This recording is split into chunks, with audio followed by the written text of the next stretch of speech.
Hello, and welcome back to plantcare.club, where we care about your plants. One second, let me make myself bigger.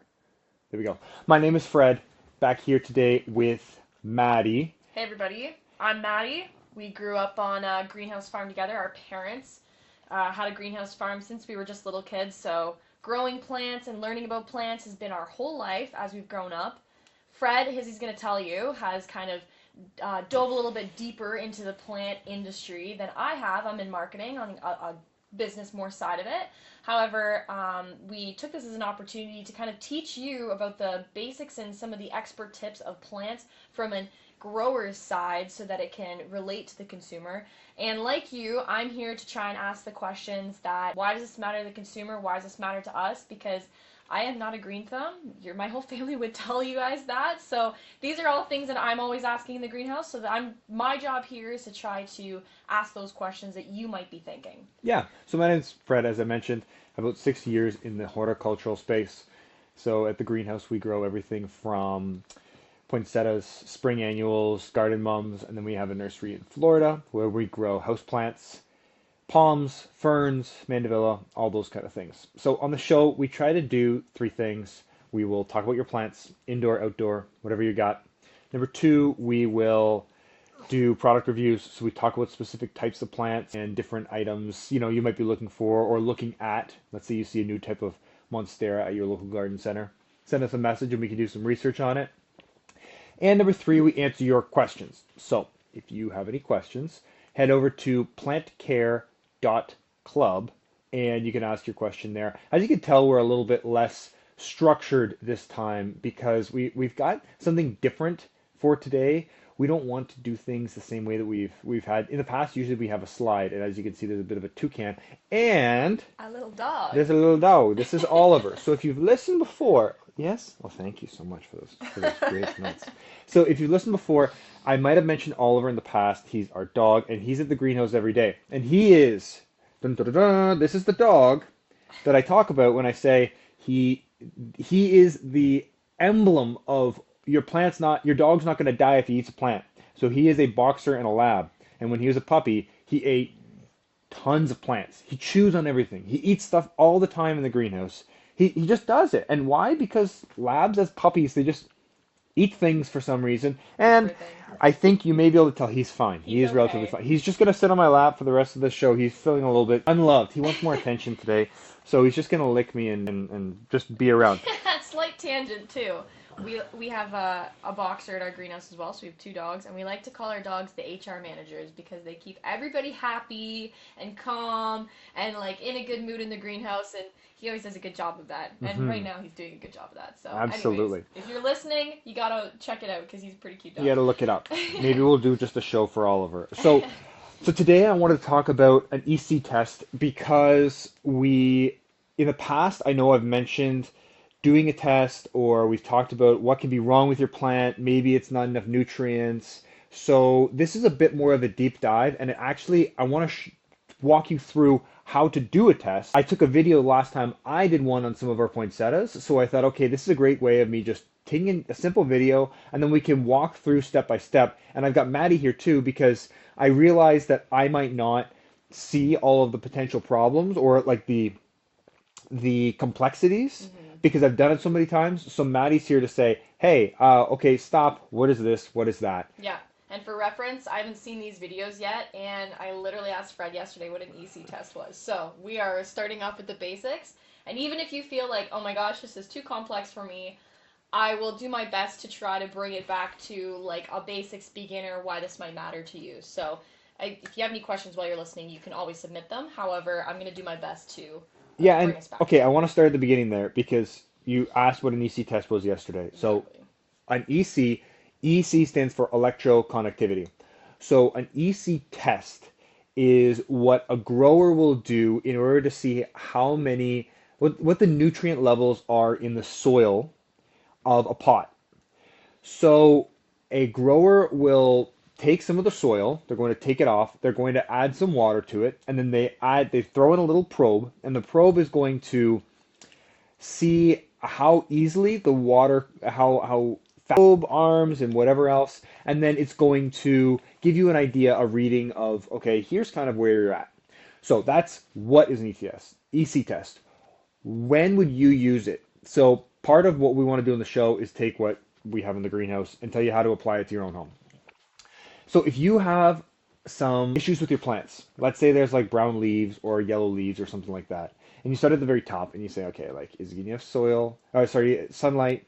What's the water that I'm using? You're working all your way down. When you get further down there, I would maybe even suggest, hey, try to do an EC test on your own plants. Now it can cost a little bit. Like the probe is going to cost maybe 20, $30, somewhere like that on Amazon for a cheaper one.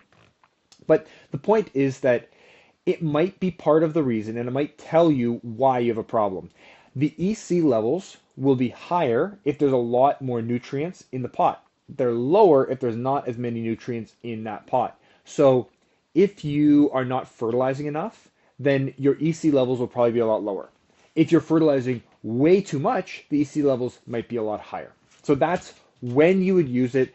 You would use it if you're trying to see, am I fertilizing my pot enough or am I fertilizing it way too much? I don't know. Where am I at? Okay, so that kind of helps us cover the why too. So like you've gone through, let's say, your 7 basic questions, which hint hint, we actually have a resource on that of like 7 questions that you can go and check out if you see a problem with your plant. Just like the 7 top things to look through. So you've looked through those things, you've tried everything, your plant still does not look happy and you cannot figure out why, then the suggestion is maybe you want to do an electroconductivity test.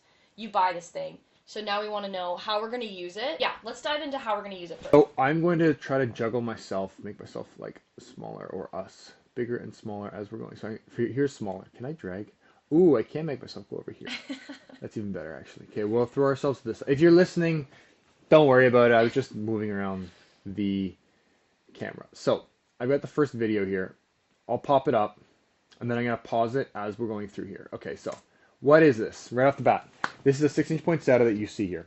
And you don't see it yet, but I've got a little cup. Inside the cup, I have a marking on the inside of the cup as to how much soil I want to have in the bottom of my cup when I'm done collecting the sample from this pot. Does your EC test come with that cup usually? No. Okay, so it's like we'd want to know how much soil do you actually have to put in that cup? So when you look it up online, it says roughly 50 grams. Now, growers will do 50 grams, more, less, whatever. The key is, if you're going to do an EC test consistently, you want to just have the same amount of soil consistently. So let's say you want to do an EC test 1 month and then a month later and a month later. If you have 100 grams or 50 grams or 75 grams or whatever it is, that doesn't matter as much as keeping this consistency of the same amount every time. So I have a marking on the inside of the cup and I don't know how much that weighs. But from the first time that I started to take these samples until the last time I take the samples, I put the same amount of soil in the pot every time, and we do this on a weekly basis. So every week I go up to that line, I add in the water, and then I say, okay, here's exactly where I'm at. The amount you put in needs to be consistent. It's not exactly how much soil you're supposed to have across the board. Okay. Okay. And sorry, quick question too. So we've got a poinsettia here. Would it differ depending on the plant variety that you're choosing, or does that rule kind of apply across any plant? It will differ. The amount of nutrients in the soil are going to differ from variety to variety. The difference really is if you have a plant that sucks up the nutrients really quickly, that the EC levels when the soil is dry are probably going to be lower. If you have a plant that the nutrients will sit in that soil for a lot longer, then the EC is probably going to be a little bit higher in that pot. So I'm trying to think, okay, so the root system on, say, a mass cane, you've seen a mass cane, they're relatively small. Like the roots are there, but they're not as big usually. Mm-hmm. The EC level on that pot might be higher versus poinsettias are a pretty good example where they soak up a lot of the fertilizer and the nutrients in the soil. So that's where you're going to see a difference in between 2 different varieties. Okay, but taking that putting it in that cup with the soil, you can still use the same amount across the board. It doesn't matter if you've got a mass cane or poinsettia, just as long as you get that 50 grams of the same amount. Okay, great. Yes. Okay, so here's the video if you're watching.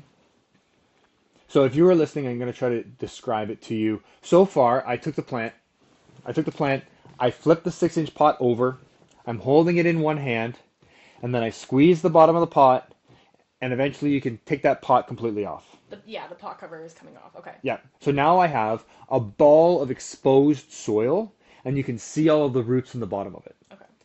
If you are interested in even that step, you've got to check out the video. That is just a great way to look at the root system of your plant. If you know that there are roots all the way to the bottom of your pot, don't be scared to take your pot, flip it over, put your hand there. You can watch this video over and over again if you'd like to, but it gives you a really good, simple way of flipping it over, take that off, you can see the roots. Roots, you see them. They're bright white. They're a little bit fuzzy. That means a happy root. If it's fuzzy and bright white, it's happy. If it's brown, maybe it's not so happy. If it's not as fuzzy, then it's not as happy as well. I think a good thing to mention here too is that if you can't flip it upside down and pull that pot cover or that pot off without the soil going everywhere, you're probably watering your plant too much. It's probably got like the soil's probably too heavy. So either choose it at a time where you know your plant maybe like you didn't just water it. Don't do it after you've just watered your plant and then decide you're going to flip it upside down and do it because obviously it's going to be a little bit more moist, but just something to make a note of. And it is a little bit messy, like some spills, but it's not too much. Okay, so we're still going here. So there's my cup. Just a regular coffee cup here.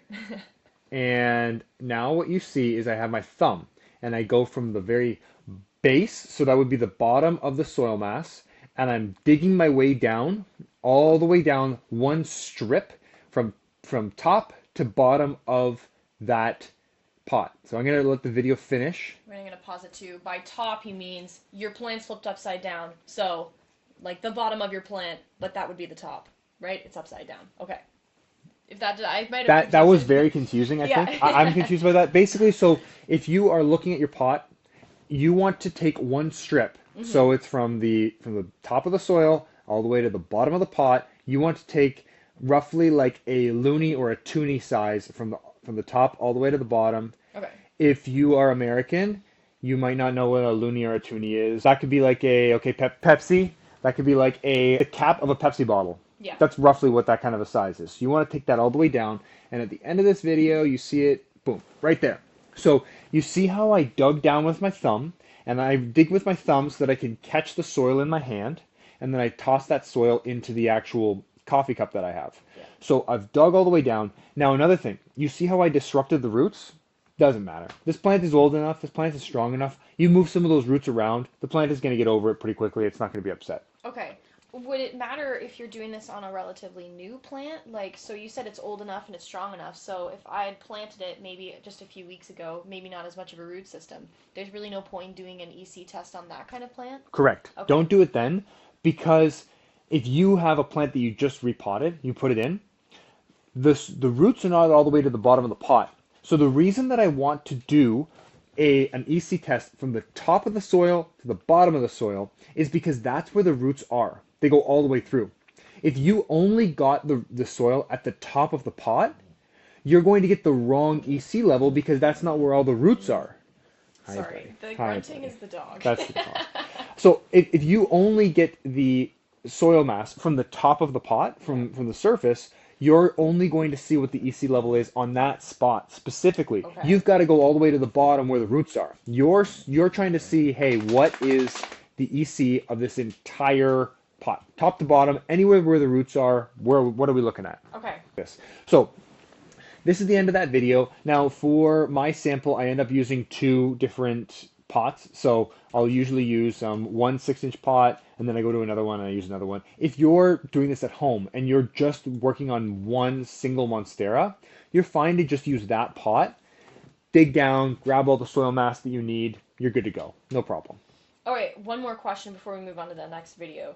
I've got a 8-inch pot. I can't flip this thing upside down. It's like a tree. Right? I can't flip it upside down like the beginning of the video you showed me and go, can I just dig through it and grab the soil that way? I don't need to actually take the pot cover off? I'm telling you, this is not scripted. This was not scripted. I did not tell her to ask that. Okay, so, and there we go. Here's the end of my video. Great.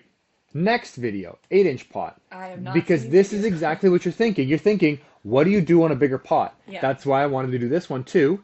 So, if you're listening, I have an 8-inch poinsettia, which is a bit bigger. Now, the reason that I don't flip it over is because it has a ring on it. So, with the ring, you would have to squeeze it and then maybe take the ring off in order to actually take the pot off. It becomes a little bit more annoying. So, what you see is I have a spoon. So what I do with that spoon is I dig down, right down the side of that pot, the exact same way that I would have with my thumb, but instead I just try to go straight down the side, the entire width of the spoon. That's how I'm going to get my sample. Okay. So we'll watch the video here. You just see okay, here's the surface level soil that I'm going to get out here. And then you keep digging down, and you got to go to the next spot, and then you just want to dig all the way down to the bottom of it. I see. So essentially, like for a smaller plant, it is actually easier to take the pot off and Yeah. do it that way. But if you have a bigger plant, or even we're talking like ficus tree or poinsettia tree, this would be a better option. Yeah, if you can get the pot off, it makes it easier. Like because you know exactly what your sample is going to be. You know exactly that you're taking all the way from the top to the bottom. I have to be a bit more careful with using the spoon method because you never like I want to make sure that I'm getting the right sample, Yeah. but it's the way that I do it on some of these larger pots. We also have 12-inch poinsettias, and for the 12-inch poinsettias, we do the same thing. So we'll just dig all the way down the side of it. Okay. Perfect. Yeah. Okay? Yeah. Great. So I'm hoping by now you are up to speed and you're on the same page as us for at least getting the samples. Like what kind of soil you're looking for, how are you going to get it? So my next step here is water. So once you have your sample, it's sitting in the cup, you think it's about 50 grams, then you want to add water. So for my sample that I'm using, I have a line, and then I add 75 milliliters of water per cup. Now, why 75 mil? Because that's what mix I've found makes the right solution. So what you want to see at the end of it is your soil in the bottom of the cup, you've added your water, and then it looks kind of like muddy, like just wet, like Okay. super juicy soil. A note, you have to use distilled water.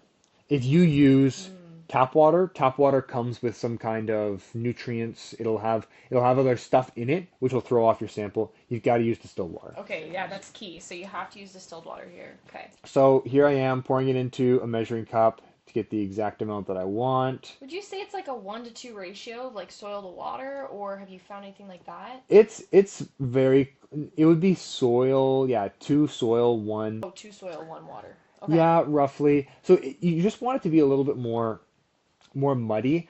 I can probably let's see if in this last video. Now, we can add something to a show later on if you are asking what the solution really needs to look like. If you look it up online too, there are going to be a lot of different answers there. It is just like a murky, muddy solution. Now, what's more important if you're going to do this consistently? What's more important is that you have the same solution every time. Okay. So if you are doing a more watery solution than a muddy one, that's fine if every week you do the same thing. But if you do something different or maybe not in your case as a plant owner at home, maybe it's every month. So if 1 month you have muddy and the next month you have watery, that's not going to work. It's not going to give you the right reading. You want to have a consistent solution, consistent style every single time. Okay. Okay. Okay? Yep. So this step was pretty easy. This step was just adding water. And then my last step is this. So this is where the probe comes in. So I'm actually going to take out, I've got an example here. Now I use 2 probes because the probes that I'm using on this, you could probably buy them online. I think that they are pretty cheap. Now I use 2 of them because in the greenhouse, I don't want one probe causing me problems by getting the wrong reading. So I use 2 probes, and then I'll make sure that they read relatively similarly. Okay. That way I know, okay, this is actually the EC level of that pot. So I'm turning them on here. Turn it on, make sure that it's on the EC, and now you can see here, if I pause it, there are a couple of metal probes that are sticking down that are going to sit inside of the solution that you've created. And all that it's doing is it's sensing how fast does the conductivity go from one to the other. Okay.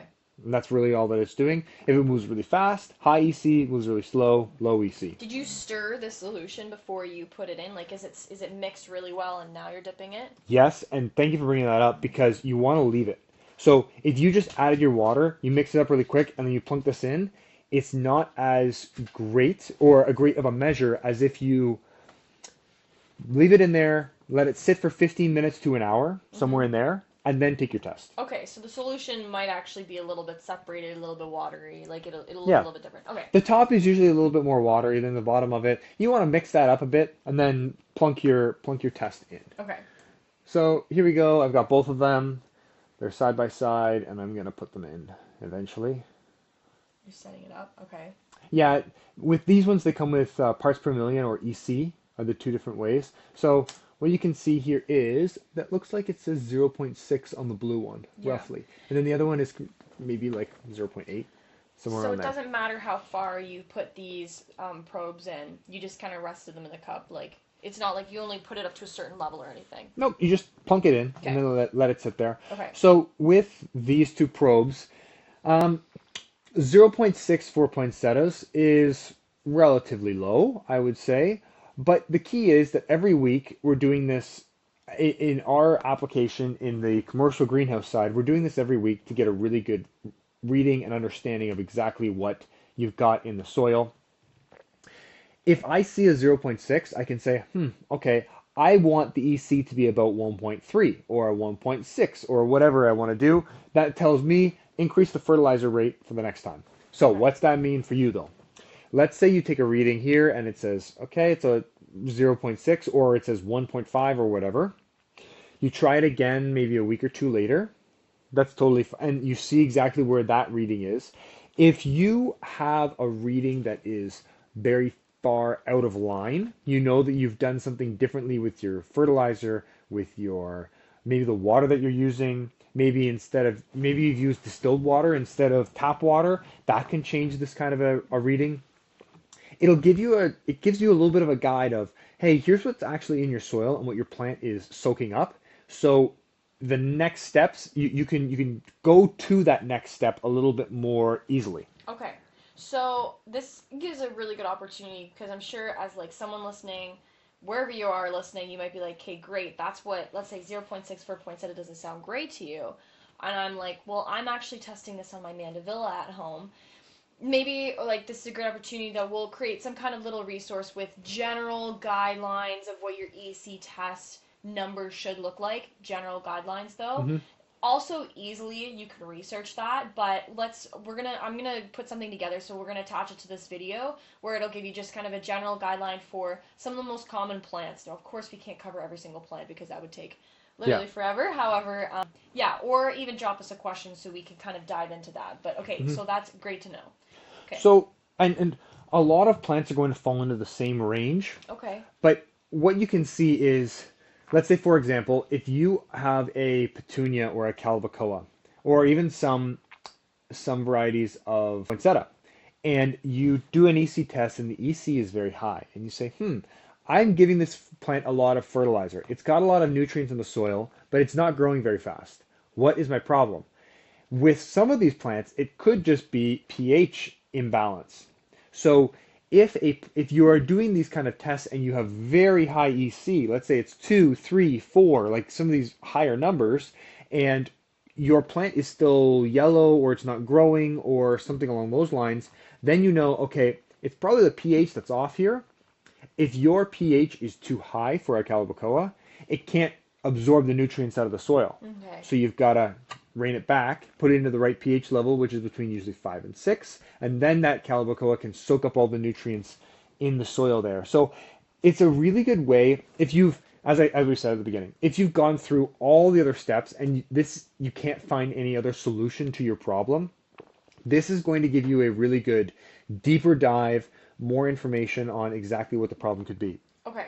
Yeah, that totally makes sense. And I guess obviously, like if you have a healthy plant but a really high EC test, that's fine. Your plant is healthy, it's thriving. Like the EC test being a higher number than even the range that we've said is like that's okay. Your plant is thriving at the moment. Like Yeah, if you have a healthy plant and high EC, it just tells you you've given a lot of fertilizer, it's using the fertilizer. Great. Yeah. nothing more to report, nothing more that you really need to do. Okay. If you have an unhealthy plant with a lot of fertilizer and a high EC, well, that means maybe it's got too much fertilizer and Okay. it's kind of bogging down because it's got so much there to use. Okay. Okay. Amazing. So is there? Do we have another video or? That is all that I've got because Okay. this is the end of it. So once you have your test, now if you are curious, if you've gone through these steps and you want some feedback, send us a message. So go through the whole process. If you can, send us a picture Mm-hmm. of the solution that you mixed, just so I can get an idea of, oh, that looks pretty watery or that doesn't look watery at all. And then tell me what the EC level was for your plant, and I can give you a rough idea or at least my opinion on, hey, that EC level's high, that EC level's low, Totally. whatever. For someone at home, I'm gonna make up a scenario. I'm testing my Mandeville. I keep talking about Hmm. Mandevilles. So I'm testing my Mandeville. It's not looking too happy. It's outside in the summer. How often should I do an EC test on my Mandeville? You were saying weekly with the poinsettias, Yeah. but I'm not in a greenhouse, so do I need to do it every week? No, I would say you could do it every month because that's going to give you a better idea of, first off, if you do it every week, you're only using one plant. Yeah. So you're going to take a toonie size chunk out of that soil. And if you do that every week, you're going to run out of soil eventually. Like, Yeah. so now keep in mind, once you do your test, you can always add that soil back into your pot. That's fine. If you could toss that solution right back in. Okay. So you don't have to throw the soil out. You can just add that right back. But I would say if you did it like once a month, and if you're really at the end of your rope trying to figure out what exactly the issue is, that's where you should start looking. Okay, okay, and then that drew me to my next question where I was gonna say, I'm taking out like a decent amount of dirt out of there. Do I need to replace that dirt? Should I leave it? But you're saying that you can just put it right back in and it'll be You fine. could pour it back in. Yeah, you could replace it if you really want to. You're fine either way. Okay, okay, perfect. I think that covered the majority of it, and we were talking about the stage of growth, so once again, like, you shouldn't be doing this on like a really new plant or like that just got, let's say you just repotted your plant. Don't do an easy test on that because your plant's just in shock, and that's something we talk about a lot in all these episodes is plant shock. So an EC test is like your last go to after you've done all the steps. Shock is usually, I don't know what percent of the time, I'd say like 80% of the time the cause of your plant being like a little unhealthy for the moment. It's probably in shock, right? Yeah, yeah. Yeah. Okay, perfect. Yeah, so if you guys have any questions, like Fred said, pop them into plantcare.club. You'll probably notice that it's not .com. Apparently they have .club, so obviously we wanted to use that. Oliver wants to say hi. But yeah, plantcare.club, drop your questions. Add a photo if you can. We love that. And if we've answered your question, or if we answered your question or you've listened to something and your plant is doing better, follow up. Show us a picture of your plant. We'd love to see it. We'd love to be able to see that your plant is, or this has actually helped you. All that kind of information is really great. I think I mentioned before too, we have some resources and some guides for even those top 7, I think it's 7 questions to ask if you do have an unhealthy plant. So go through those steps first, like Fred mentioned. Dog. Go through those 7 steps before you dive into an EC test. Save yourself some money and like see if you can go through those things. Take some time. Your plants take a while. Think of your plant health kind of like your own health or like human health. Like you're not going to fix a problem in a day. Go through the basic steps, see that you take care of those things, and then you can come back to these things. Yeah, this is kind of like expert mode. This is if you're down the rabbit hole. If you've got like 30 house plants and they're all sitting under a grow light in the winter, and you're saying, "Am I fertilizing these enough?" Do an EC test. Try it out. If you got 30 plants, then you obviously like what you're doing. You like the house plants. Yeah. Give it a shot. Yeah, take one of these tests. See where you're at, and it might tell you a lot. If your EC comes in really low, you might think, "Wow, okay, I could fertilize my plants more, and they might be happier." So that's just it's an expert mode video is what we're trying to make here, but this is what people are asking for. This is what you guys are a bit interested in, so we want to make sure that we offer that. Oliver, do you have anything else to say before we go? He wants to go for a walk. He wants to go for a walk. I'll let you guys go. Thank you very much for listening. We'll talk to you later. Thanks, guys.